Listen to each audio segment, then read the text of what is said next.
there's the argument some people make, and it is one that states that, well, it's not out of place if the governor feels that, okay, you should inform me so we can prepare or provide adequate security for you. That's not what he said. Let's not twist it.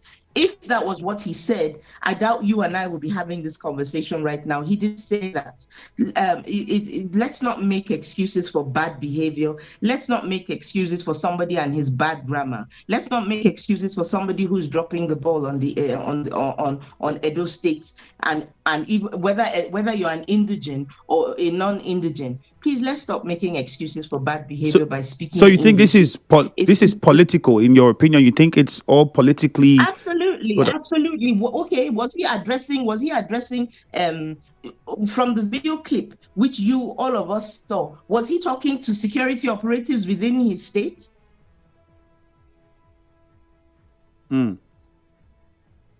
He wasn't at a rally, and that was where he made that comment. I don't understand when we're trying to whitewash and we're trying to paint and we're trying to change. It was what it was. What he should do is take the honorable step rather than make excuses for his bad behavior. Yeah. What he should do is just come and apologize. Even about it goes beyond Peter Obi now. It goes beyond. The man represents a group of people, a whole demography of people. So it's not about whether we are opposition or not. It's not about whether, it's about the fundamental human rights of the Nigerian citizen.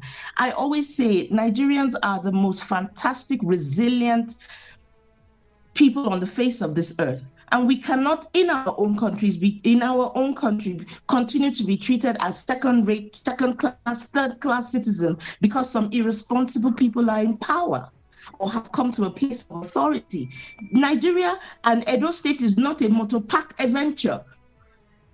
Okay. Responsibility, being the executive governor, it goes beyond the rhetoric of threats. You cannot use veiled threats to speak to people. You're wielding a very strong position.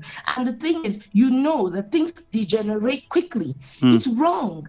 It's in very bad taste. It does not speak well. What would you then say? Right now that the NSA and the IG of police should have put a very strong statement condemning what he has said, because these things are wrong and can be misconstrued. All right, Ms. Nana, quickly, what would you then say about the Kaduna State situation? Because the police command, His Excellency's birthday was it 2 days ago, if I'm not mistaken, and there was an advisory that came out, and it said, well, they had credible intelligence that people were going to hijack the rally and perpetrate crime with it.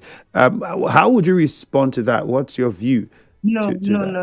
From what I read yes, in their communique, they talked about having elections on the same day, and they were worried that things could clash or escalate, which I think was. Now that's how you give an advisory.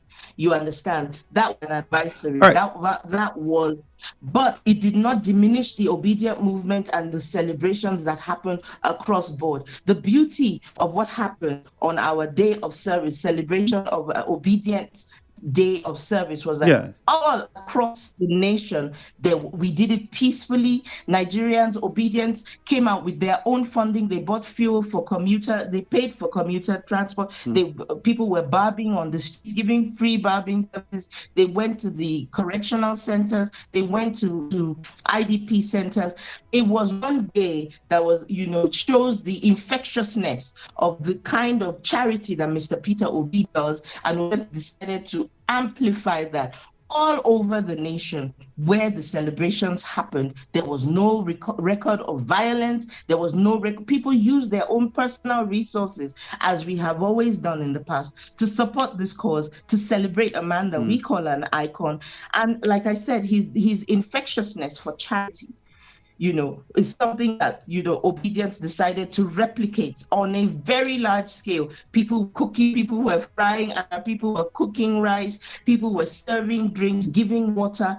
It was just about a day of service. Nigerians are one of the best people on the face of the earth. Obedience leading the cause. Obedience didn't care about tribe. They didn't care about creed. They didn't care about religion. They didn't care anything. They just wanted to say a new Nigeria is possible. They wanted to share love, and they shared it well.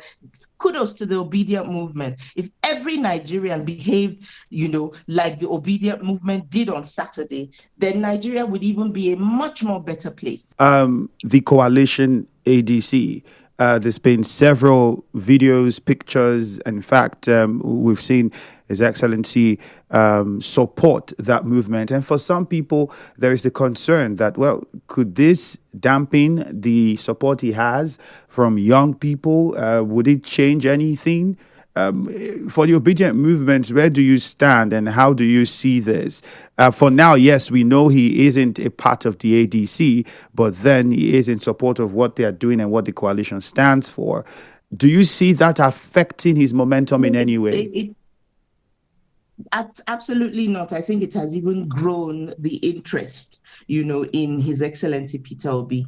The people who are saying that it will dampen, they're people from the other side, and it's okay for them to have their dissenting voices. I don't expect them to praise us, but the truth of the matter, it hasn't dampened anything. Let me quote Ludacris, the rapper, and he said, where he says, when I move, you move, just like that. This is the obedience. Where PO moves, we move, just like that. So We're waiting for his call. We respect him, and we know that he's going to make the right decision for his ambition. Remember, we've always told him he's running for that office through us. You understand? It's not just about him.